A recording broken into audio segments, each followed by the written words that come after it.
आविर्भाव तिथि है।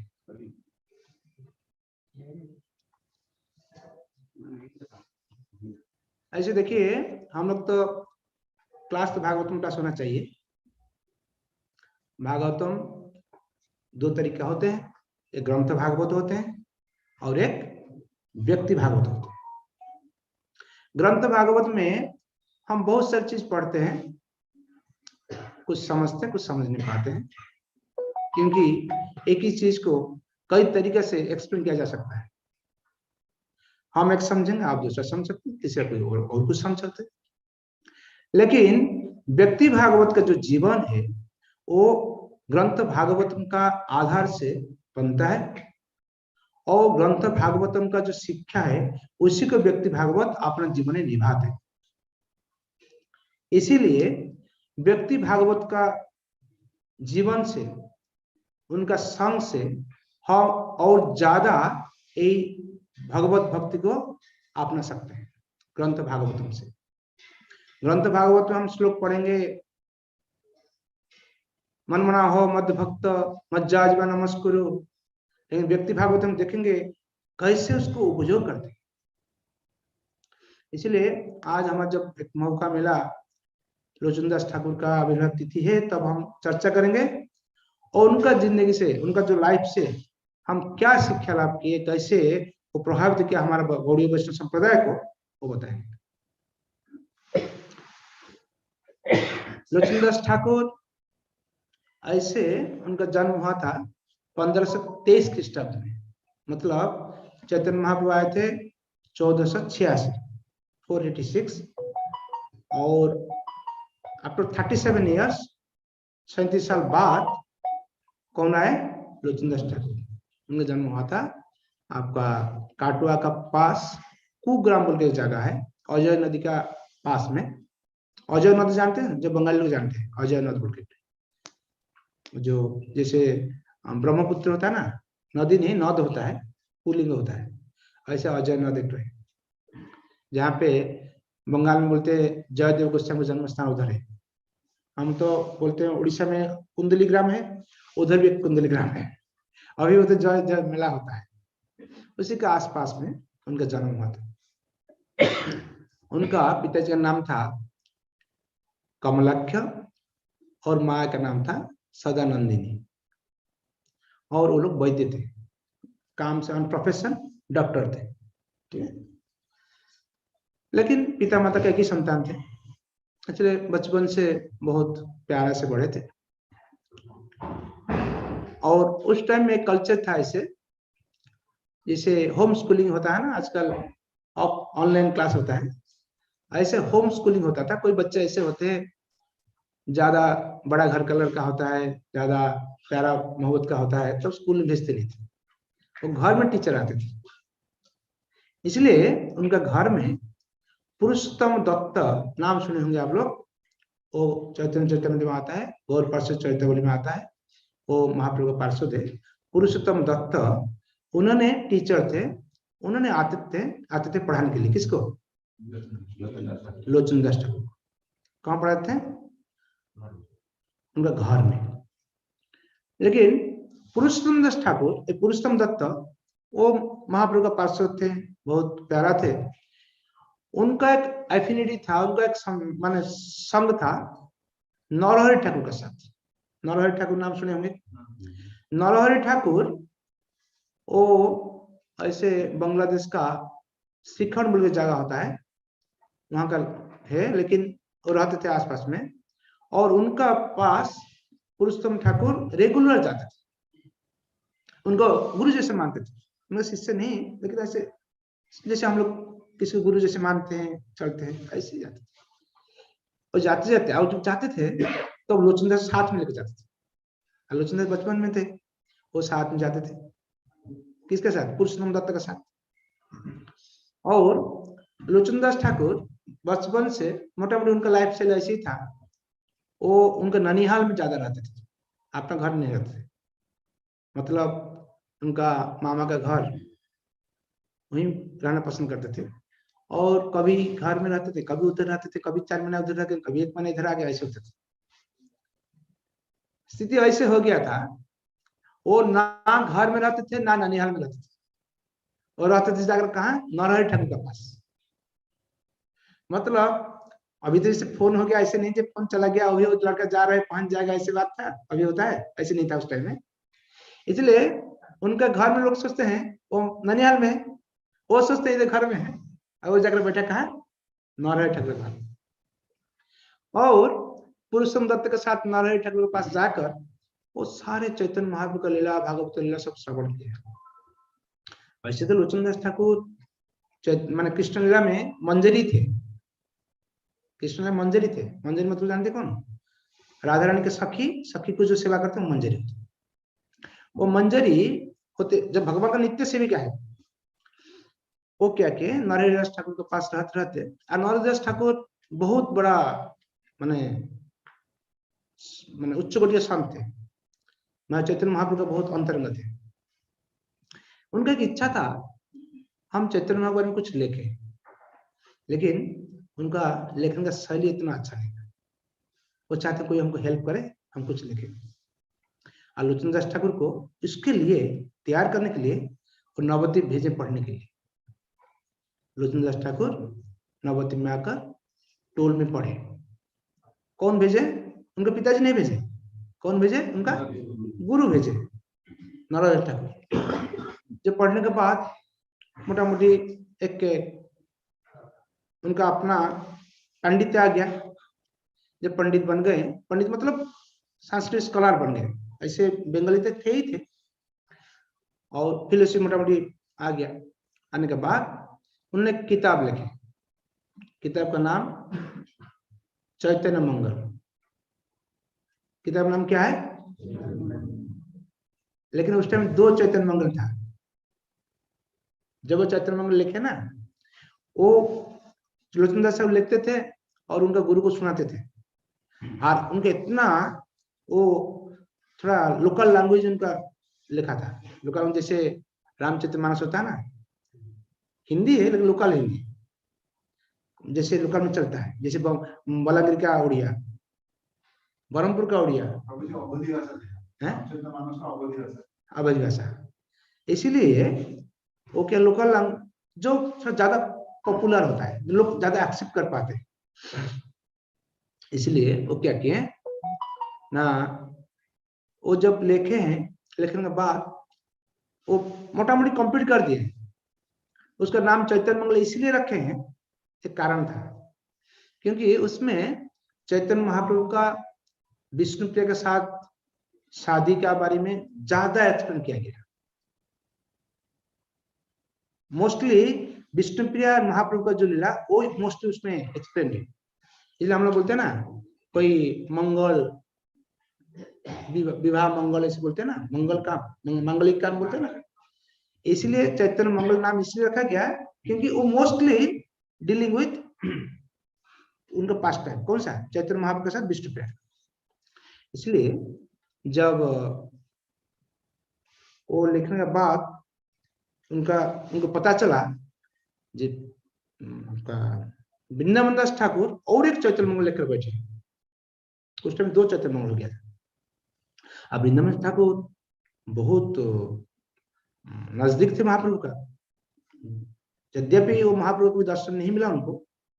उनका था, उनका माँ का नाम क्या था, मालिनी देवी। मालिनी देवी, उनका श्रीवास पंडित का स्त्री का नाम मालिनी देवी था। मालिनी देवी का एक श्रीवास पंडित के भाई का लड़की का लड़का है, कौन, वृंदावन दास ठाकुर। इसलिए वृंदावन ठाकुर वो ज्यादा एसोसिएट थे महाप्रभु के साथ, क्योंकि वो तो घर वहीं था, वो नवद्वीप में बड़े हुए थे। और चैतन्य भागवत में बहुत ज्यादा एक्सपीरियंस था, बहुत एलाबोरेट था चैतन्य महाप्रभु लीला। इसलिए वो ऑलरेडी मार्केट में आ गया था, यदि वो रिटन फॉर्म में था, पांडुलिपि फॉर्म में था, लेकिन पब्लिक सब जानते थे ऐसे किताब है। जब वो पता चला उनको, किसको, नरहरि ठाकुर को, वो बोले तो गलत हो जाएगा, बहुत बड़ा वैष्णव है हमका, हम वो किताब लेके हम सेम किताब सेम नाम में और लोग छपाएंगे, वो तो चीज ठीक नहीं होगा। इसलिए बेहतर होगा एक काम करो, तुम जाकर उनका घर में जाओ, उनको जाकर समझाओ। वो जो आशीर्वाद करेंगे वही करना है। वो बोलेंगे फेंक दो तुम गंगा में फेंक दो, वो बोलेंगे तुम रखो तो रखो, नहीं तो नाम चेंज कर दो चेंज कर, जो बोलेंगे ऐसे करो, ठीक है। ऐसे बोलकर वो चले गए वृंदावन दास ठाकुर के पास। कौन गए? लोचन दास ठाकुर। लोचन दास ठाकुर लेकर गए। जब वृंदावन दास का पास गए हैं, उनको जाकर बहुत सेवा हुआ की। सेवा करने के बाद उनको बताया ऐसे ऐसी बात है, हमने एक किताब लिखा है, लेकिन हमारा दुर्भाग्य वही है दोनों किताब एक ही हो गया, और हमारा गुरु जी उस किताब का नाम दिए चैतन्य मंगल, हम हटा भी नहीं सकते हैं अभी। और आप भी हमारे गुरु से और श्रेष्ठ है, हमारे गुरु जी आपको इज्जत करते हैं, इसलिए हम ऐसे नहीं करना चाहते आप भी नाराज हो जाए, इसलिए हमारे गुरु जी आपके पास भेजे हैं।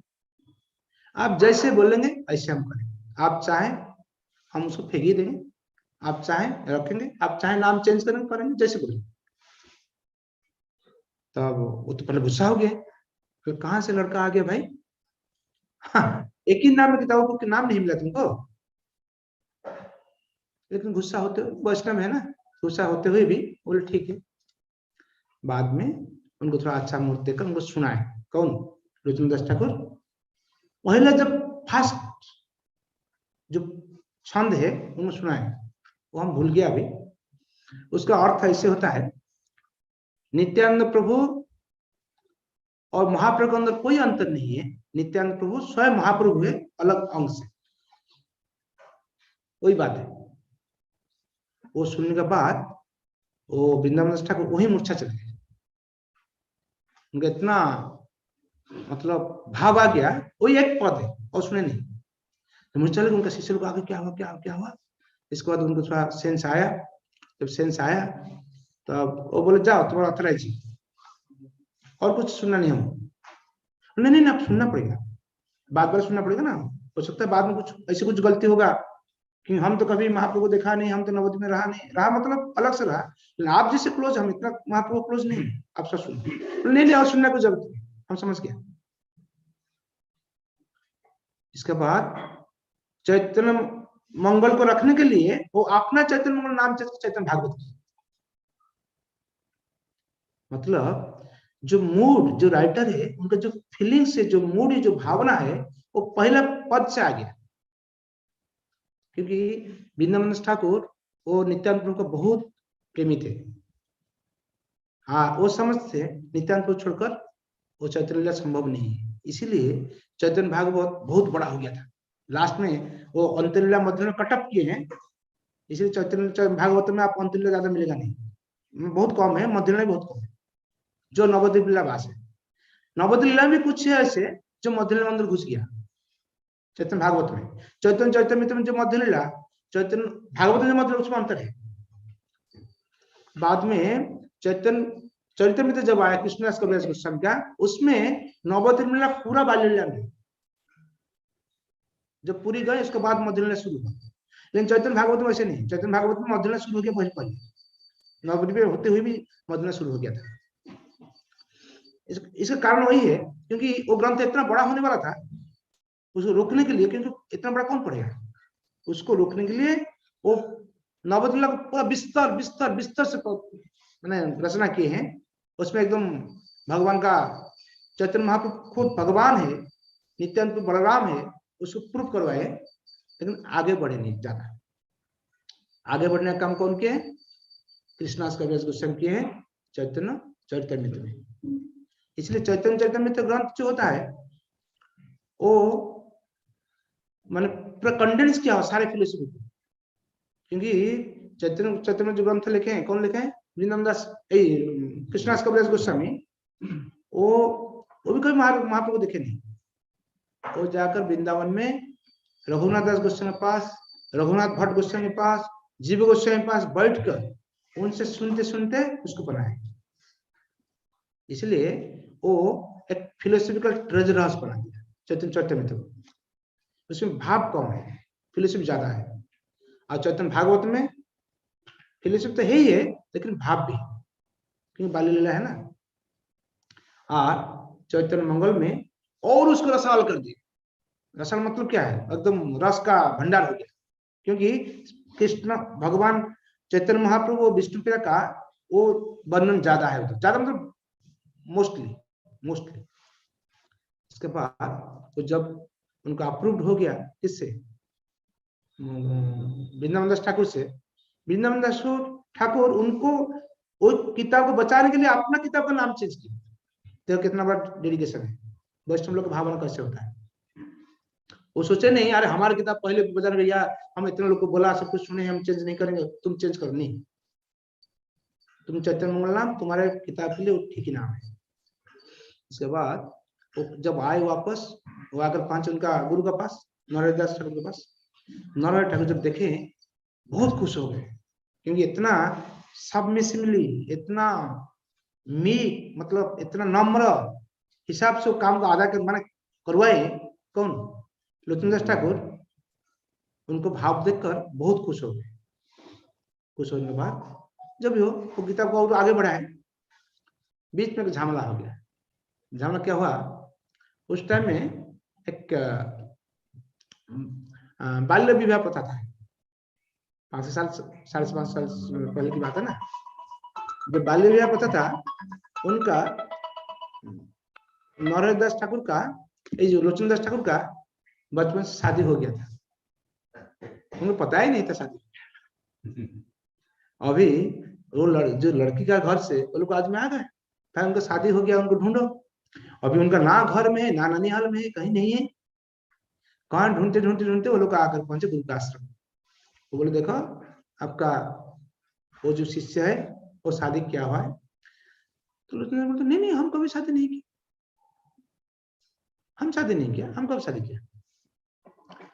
उनका गुरु नारायण ठाकुर वो सोचे, क्योंकि वो बहुत दिन से लोचन दास ठाकुर रहते हैं ना, अरे इतना सिंपल है, इतना सरल है, इतना, वो सोचे हो सकता है शादी नहीं किया हो, इसलिए कुछ नहीं बोले, भेजे नहीं उनको ससुरालय में, उनको घर में भेजे नहीं, क्यों तो ब्रह्मचारी नहीं भेजे। वो तो उनका जो ससुराल लोग वो क्या किए, पूरा सारे डॉक्यूमेंटेशन बनाए, कौन सा तारीख में शादी हुआ था, कौन कौन साइन किए थे, वो सब पेपर बनाकर डॉक्यूमेंट उनके पास भेज कर आए, पहुंच देखिए उनका शादी हुआ है, ऐसे हुआ, ऐसे हुआ। तो डॉक्यूमेंट देखे हैं तब तो कुछ ना नहीं बोल पाए। इसके बाद बोले क्या बात है भाई, तुम एक काम करो, जब शादी किया तुम जाओ आश्रम, तुम रहने के लिए तुम उधर जाओ, शादी करो, जैसे रहते रहो। तो अब लोचन दास ठाकुर का इच्छा हो नहीं हो, क्या करेंगे, अभी गुरुदेव ना बोल दिए, चले आए। कहाँ चले आए? उनका ससुराल में आए। ससुराल में आकर वो तो बहुत बचपन से चले गए थे ना, उनको भी पहचानते नहीं, अभी बहुत दिन हो गए बीच में। आकर उनका एक तालाब के पास, गांव में क्या होता है, तालाब में सब नहाने आते हैं ना, लड़का लड़की सब नहाने आते हैं, कपड़ा धोते हैं, होता है ना। ऐसे एक लड़की नहाकर निकल रही थी, तो उनको पूछे अच्छा वो गांव क्या वही है ना? हाँ वही गाँव है ना, ऐसे एक आदमी है ना, है उनका ऐसे के नाम की लड़की है ना, है ना, थोड़ा ले जाओगे कोई उनका घर दिखाओ। तब उनको बोले चलो हम उधर ही जाते हैं, और साथ में लोचन दास को लेकर गए। उनका घर भी जब चले गए, उनका ससुर सासू माँ सब आ गए, वो लोग बहुत खुश हो गए, हमारे दामाद आ गए। बहुत परेशान थे, अभी शादी हो गया लड़की का, अभी दामाद नहीं है, लड़की हमारे जाएगा कहाँ, शादी नहीं होने वाला है, अभी एक बार शादी हो चुका है। जब वो खुश हो गए, उनको ले के बाद वो बाद में उनका लड़की को बुलाए जिसके साथ शादी हुआ। जब बुलाए वो देखते वही लड़की है जिसके तालाब से आ रहे थे। वो बोले अरे हम कैसे शादी करेंगे उनको, उनको माता जी बोल के संबोधन किया हमने, अभी कैसे हम शादी करेंगे। लेकिन अभी समाज तो मानता नहीं कि जो शादी किया ना, अभी शादी नहीं करने से उस लड़की का भी बेकार हो जाएगा बेचारा। ऐसे होकर जो भी हो, बाद में उनको शादी हुआ ही उनके उन्हीं के साथ। लेकिन वो जो लड़की थी वो बहुत मतलब स्वामी परायण थी। वो बोले ठीक है, हम आप आपके साथ हमारा कोई स्त्री का संबंध मत रखिए, लेकिन हम आपको सेवा तो करेंगे। वही कंडीशन में वो आ गई, और आकर, और वो भी बहुत विद्वान थी। ऐसे वर्णन आता है, आपको चैतन्य मंगल ही वर्णन आता है, जो वो जब चैतन्य मंगल रचना कर रहे थे, मतलब वो तो कंटिन्यू प्रोसेस से था, आगे बढ़ रहा था, तो उनका बीबी ने बहुत सारे सपोर्ट दिए हैं वो बनाने के, श्लोक बनाने के लिए। जैसे हम लोग देखते हैं कभी हरिदास ठाकुर ने रामचंद्र खान उनको एक वेश्या भेज दिया था उनको पलटन के लिए, कुछ नहीं कर पाया। ऐसे हम लोग देखते हैं विठल वो जो होता है ना, ऐसे बहुत जगह बहुत संत लोगों के पास ऐसे होता है। लेकिन इधर शादी करने के बाद भी वो उनका सहधर्मिणी नहीं सहकर्मिणी बन गई और सारे जिंदगी भर उनका सेवा की लोचन ठाकुर का। उनका जो चैतन्य मंगल जो रचना किए हैं उसके उनको बहुत बड़ा योगदान है।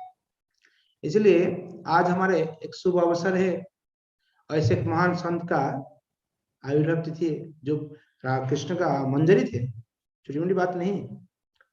और उनका लाइफ से जो सीखना है, कैसे निगोशिएशन करना है, कैसे किससे बात करना है, कैसे काम निकालना है।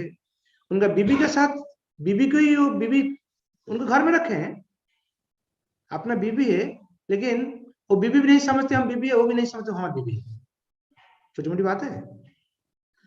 वृंदावन ठाकुर इतना बड़ा संत थे, उनका साथ जिस जैसे डील किए हैं, उनका अपना किताब को हटाकर अपना किताब घुसा दिया वो, क्योंकि जब हम लोग नम्र होते हैं तो बोलते हैं ना, हाथी भी पूछा मानता है बात से। इसलिए वैष्णवी आचार कैसे होना चाहिए, कैसे जिंदगी बिताना चाहिए और भक्ति कैसे करना चाहिए, वो उनका सबसे बड़ा अवदान है हमारा गौड़ी परंपरा के लिए। जय लोचनदास ठाकुर की, श्री प्रभुपाद की, स्वामी गौर भक्त बिंद की, गीताय गौर प्रेमानंदे हरि हरि।